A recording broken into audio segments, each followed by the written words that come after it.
décembre 2017, la sentence tombe. La Russie est bannie des 2 prochains Jeux olympiques, suite à une décision du tribunal arbitral du sport. La raison, le dopage. Cette décision est inédite, comme le souligne Le Monde, et montre que la lutte contre le dopage est plus importante que jamais. Le dopage est un fléau qui perdure dans le monde du sport depuis des années, quelles que soient les disciplines. Pour tenter d'éradiquer ce type de pratiques déloyales, diverses agences ont été créées sur un plan national comme international. En effet, une harmonisation des règles d'un point de vue international est nécessaire lors de rencontres sportives importantes comme les mondiaux ou les Jeux olympiques. Avec la création en 1999 de l'Agence mondiale antidopage, la priorité est de préserver l'intégrité des athlètes. C'est pour ça qu'en 2003, un premier code mondial antidopage a été rédigé lors de la 2e conférence sur le dopage dans le sport à Copenhague. Ce code a été rédigé en tenant compte des principes de proportionnalité et des droits de l'homme, comme le droit des athlètes à un traitement médical dit idéal, un point sur lequel insiste l'Agence mondiale antidopage sur son site internet. Le Code mondial antidopage a été révisé à plusieurs reprises afin de pouvoir s'adapter au mieux aux problèmes actuels. L'Agence mondiale antidopage est chargée de coordonner la lutte au niveau international. On trouve d'ailleurs dès l'article 1 la définition du dopage, tandis que les règles que cela viole sont à l'article 2. Le dopage, comme nous allons pouvoir le voir à travers les différentes chroniques de notre émission, a un impact néfaste à la fois sur la santé, mais aussi sur la société, ce qui rend cette lutte encore plus nécessaire.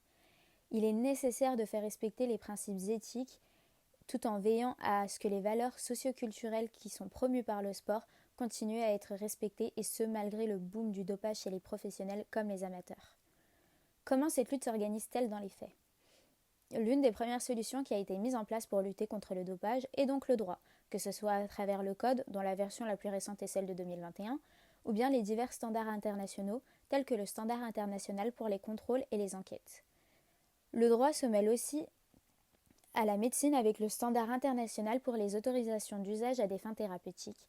Ceci montre l'importance des professionnels de la santé dans cette lutte, car l'objectif principal reste la santé des athlètes. Avec les substances dopantes qui deviennent de plus en plus sophistiquées et difficiles à repérer, l'AMA a décidé de mettre en place un passeport biologique propre à chaque athlète. Ceci permettrait de prendre en compte chaque substance présente dans le sang des athlètes ainsi que leurs causes et leurs effets. Selon le BMJ Journals, cette pratique est pourtant décriée. Les critiques de l'AMA affirment que cela irait à l'encontre des droits à la vie privée des athlètes. Les questions anti-dopage ne concernent pas que les agences. En effet, afin de lutter contre ces pratiques, les athlètes eux-mêmes s'engagent, comme lors du Forum international des athlètes du CIO. La stratégie internationale choisie est l'éducation.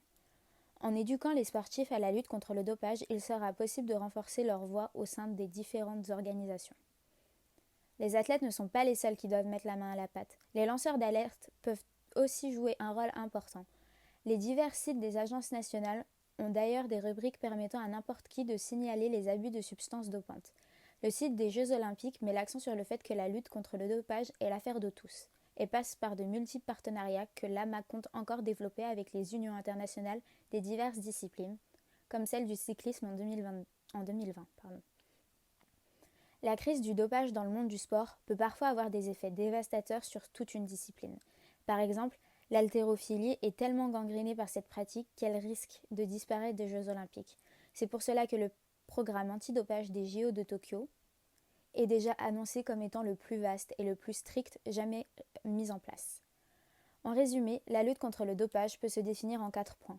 Le droit international, l'éducation des athlètes, la participation de professionnels de la médecine ainsi qu'une coopération accrue entre toutes les agences nationales comme internationales et les fédérations sportives.